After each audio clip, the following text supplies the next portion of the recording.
Hello, I'm Oliver Colling, and this is my 70s TV childhood.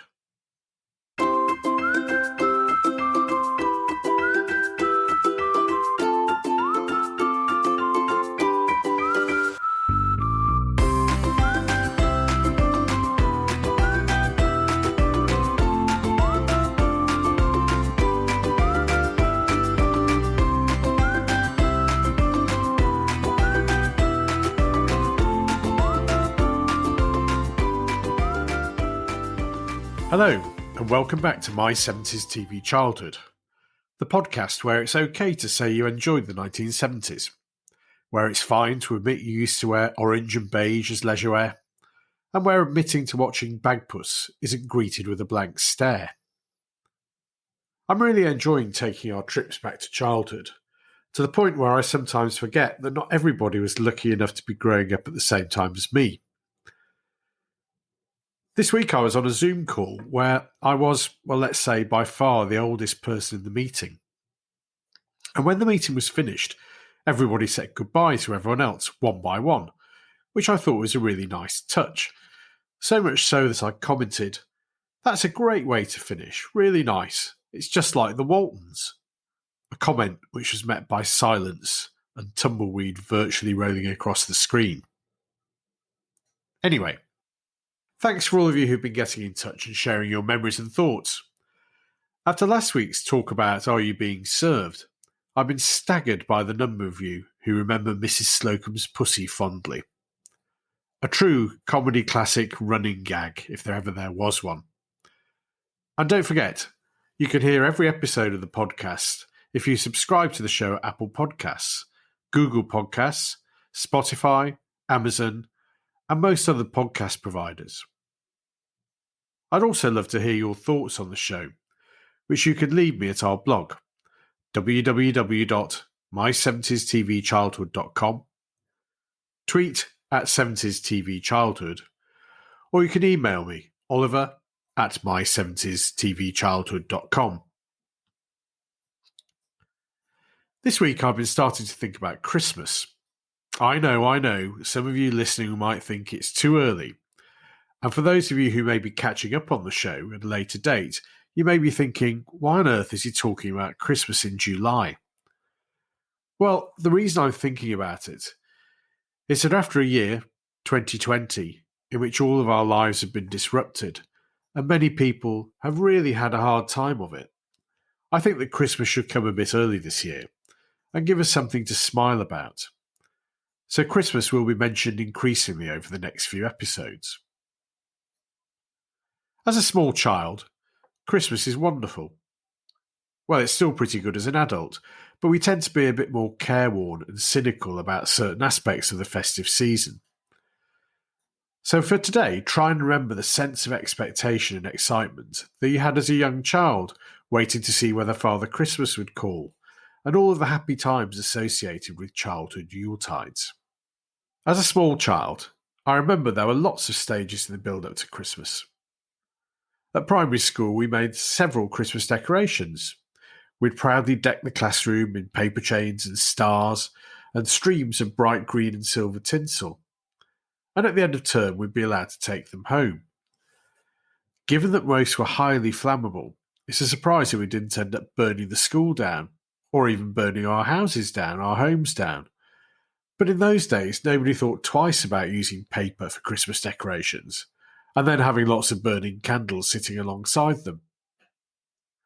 We'd also write letters to Santa at school, not realising that they all went off to a GPO office somewhere, where an unfortunate band of postal workers would spend months replying to each one.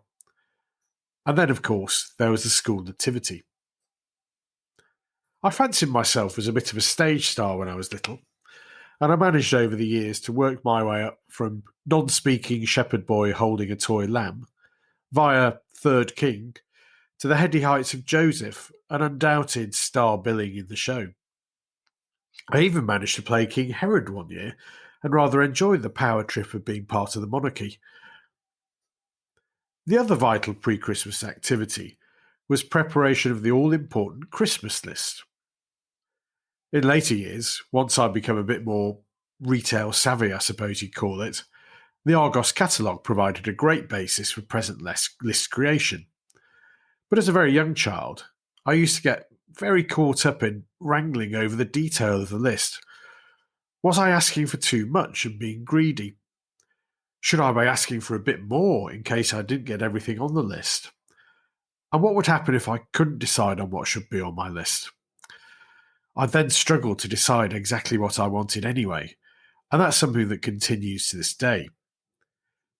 If you ask my wife, she'll tell you that I really find it difficult to come up with ideas for birthday and Christmas presents. I generally think that's because I'm happy, and happy with what I've got and that my wants are few. But now, remembering the difficulty I had completing a Christmas present list aged 7, I'm not too sure. There was one section on the list which was much easier to complete, the list of annuals I wanted.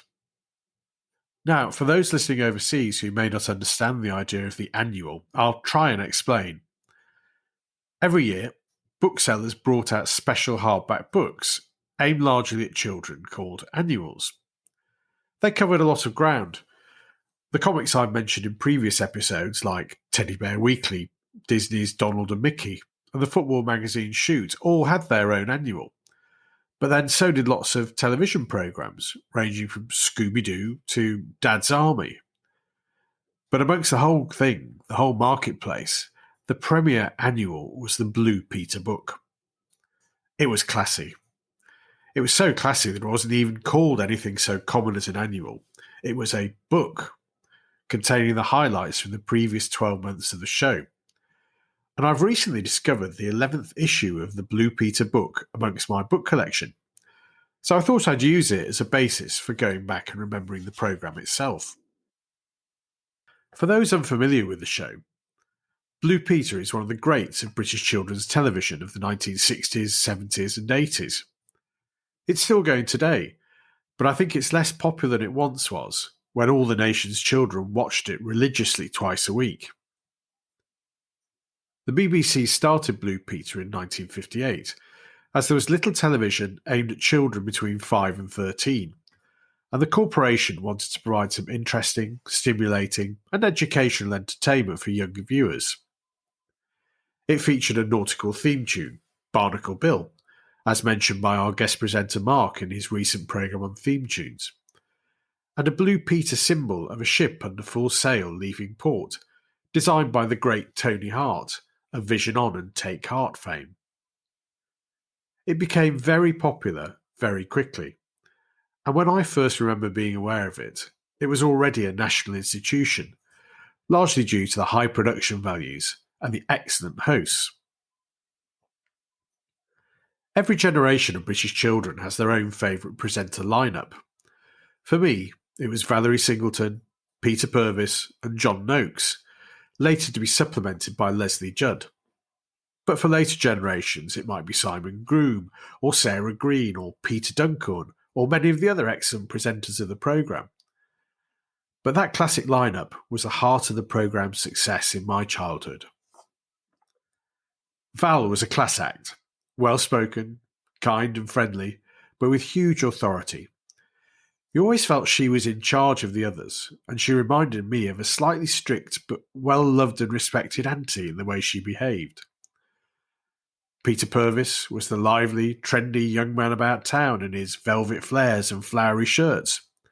And John Noakes was, well, John Noakes, a unique man, who was always, I think, the most popular presenter of the lot, largely because of his daring do exploits and his unwillingness to shirk any challenge, and later for his on-screen friendship with Shep, one of many Blue Peter pets. Leslie Judd came in after appearing as a guest when the team went to learn how to dance with the Young Generation, one of the, frankly, rather tiresome dance groups who appeared on Saturday night variety shows which I mentioned in previous episodes. At the end of the show in which she appeared, she then said goodbye along with the other presenters, and even as a 6 or 7-year-old as I must have been then, I knew something was going on. She then appeared on the next episode, and there she was, on the team for good. The Blue Peter pets were a great innovation. Apparently, the producers came up with the idea, as a way of letting children who lived in the new estates of tower blocks get to know what it was like to have a pet, as they couldn't have one of their own. A very noble idea, I think, and one which gave us Petra, Patch, the irrepressible Shep, Jason the Siamese cat, and Frida the tortoise. I didn't know anybody who had a tortoise. In fact, I still don't know anyone who has a tortoise, but the excitement of seeing Frida being put in her hibernation box and then coming out of it several months later in the spring was absolutely brilliant. So what did they do on the show? Well, thankfully, the 11th Blue Peter book tells me lots about what happened in 1973 to 1974, and I'm going to share a few highlights with you now, some of which you might remember. Right, well, first off, we've got Leslie Judd, who spent a day with the 3rd Battalion of the Royal Regiment of Wales's mascot, a cashmere goat called Dowie, and she's helping him get ready for his big day being inspected by Prince Charles at Cardiff Castle. Excellent. Oh, no, I do remember this one. John Noakes goes skydiving with the RAF's Flying Falcons and becomes the first civilian to freefall from 5 miles up, the first presenter to speak to camera at that height, and the first to jump with the Falcons. Perhaps you can start to understand now why we all love John Noakes. There's a report on the 1973 summer expedition to Ivory Coast, now Côte d'Ivoire. Yes, the Blue Peter annual summer expedition went to discover exciting things in faraway places, and this time it was Africa. Oh, and here's a feature where John and Leslie tell us how to make pretty jewellery out of items of rubbish. Typical of the sort of making activities that the show had on every episode. Here's something I do remember well. The 1973 Blue Peter Christmas Appeal, the Stampede, where we were all encouraged to collect stamps and send them in to help the people of Ethiopia, who were suffering, unfortunately not for the last time, from drought and famine. Every year Blue Peter had a Christmas appeal, and this time they're asking us to send in used postage stamps. In other years, I seem to recall we had to send in tin foil and milk bottle tops. The team measured progress on a giant totalizer in the studio, marking how many stamps or bottle tops or buttons or whatever had been received, and the nation's children tuned in with breathless expectation to see whether the ultimate goal had been met, which invariably it was within a few weeks of the appeal being started. I never stopped to think about it then, but what did they do with all those stamps and bottle tops? And how could they be turned into supplies for Ethiopia or minibuses for disabled children or whatever the noble goal was that year? I'm sure one of our listeners could help, so if you could enlighten me, please let me know. Well, the next item is about the launch of the Blue Peter 3 inshore lifeboat. Another regular feature was the programme's fundraising efforts to help the RNLI develop and maintain their inshore lifeboat fleet. Once again, very noble and educational. Like so many things on the show, it was about doing the right thing and making a contribution to society at a time when that wasn't sneered at by some. Oh, what's this? Oh, what do we have here? It's John and Leslie again, showing us how to make a Red Indian camp for our toy cowboys and Indians. I think perhaps we'd better pass over that one. Oh, what's this? It's Valerie Singleton in Bath, dressed in Jane Austen type Regency gear.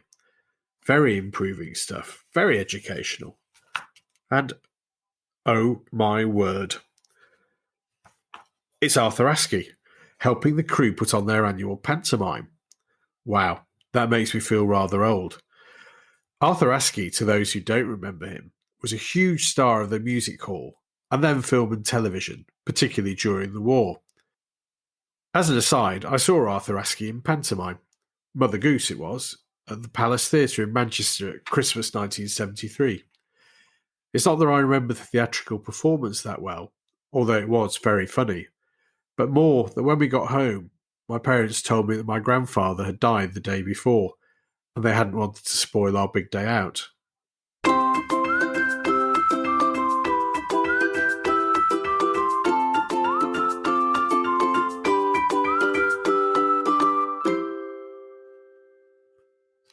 Anyway, back to the book. Oh, here's John again. This time with a recipe for scone pizza, or scone pizza, depending on your preferred pronunciation. I have to admit, it looks absolutely disgusting, to be honest. But it was featured on the show as something for you to cook on the day of Princess Anne's wedding to Captain Mark Phillips, and to allow Mum some time to put her feet up and enjoy the day. How nice. Oh, almost at the end now. What's this? Here's a schoolboy from Desborough who's got a collection of light bulbs of different sizes and now has 250 of them. In a way, that's really impressive, and in another way, deeply worrying. So, if Peter Gardner of Desborough is listening, I'd love to know how many bulbs you have now, and whether you still have the enormous spotlight bulb given to you by the Blue Peter production team. Peter also seems to have a Blue Peter badge. Everyone wanted a Blue Peter badge, but I never knew anyone who actually got one. I still don't. The closest was one of my school friends who, when skateboards first became popular in the 1970s, somehow persuaded his dad to tow him behind his car whilst on his skateboard for 2 miles. He wrote a letter to the programme suggesting this was worth a Blue Peter badge, and received a polite reply from the producer, Biddy Baxter, saying that not only was his effort not worth a Blue Peter badge, but it was also highly dangerous and probably illegal. Spoil sport. Okay, getting towards the end of the book now. Oh, and here's a final item from Leslie on how to make a write and wipe notepad using a piece of thick cardboard and, yes, the ultimate Blue Peter raw material, sticky backed plastic. The result looks eerily like an iPad. Do you think Steve Jobs was a viewer of Blue Peter? I'll put a copy of it up on our blog and you can take a look and let me know what you think. So that's a quick look at Blue Peter's 11th book. From memory, it gives a good summary of what the show was about. A mix of education, doing good things for society, giving you ideas of things to cook and make, and John Noakes doing lots of very adventurous things. Like so many of the shows we discuss on this podcast, it was of its time, and as time went on, eventually the presenters changed and the nature of the show changed. But to generations of British children, it is a cherished memory of their childhood. And what are my favourite presenters? Valerie Singleton went on to be a serious TV and radio journalist. Peter went on to host Crufts. And John Noakes and Shep got their own show, Go With Noakes, which ran for many years. But none of them were quite as well loved as when they were all together. I'm not sure what happened to Leslie Judd, but I hope whatever she's done, she's having a happy life. ITV tried to match Blue Peter with a trying too hard to be trendy Magpie with Jenny Handley and two blokes with fashionably long hair, Tommy Boyd and Mick Robertson, but they could never quite find the magic sauce that Biddy Baxter had on the BBC. Did you ever earn a Blue Peter badge? Or do you know what they used to do with all the stamps collected on the Christmas appeal? Let me know on our blog, www.my70stvchildhood.com. Tweet at 70stvchildhood or email me, oliver@my70stvchildhood.com. Thanks for listening. I'm going to try and find some sticky back plastic to make my own write and whiteboard before settling down to a scone pizza now. Take care and join me again soon on My 70s TV Childhood.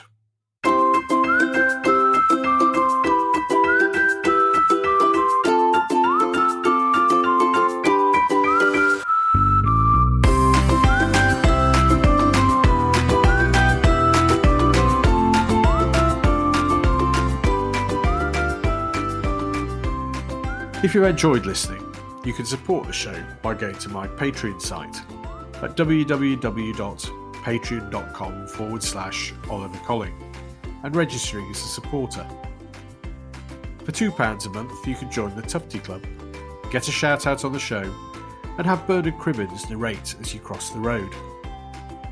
For £5 a month, you can become a Blue Peter Badge member, get a shout out, appear as an interviewee on a future episode, and get to dance in the young generation with Leslie Judd. All memberships are fully flexible and can be cancelled at any time. Your support is much appreciated.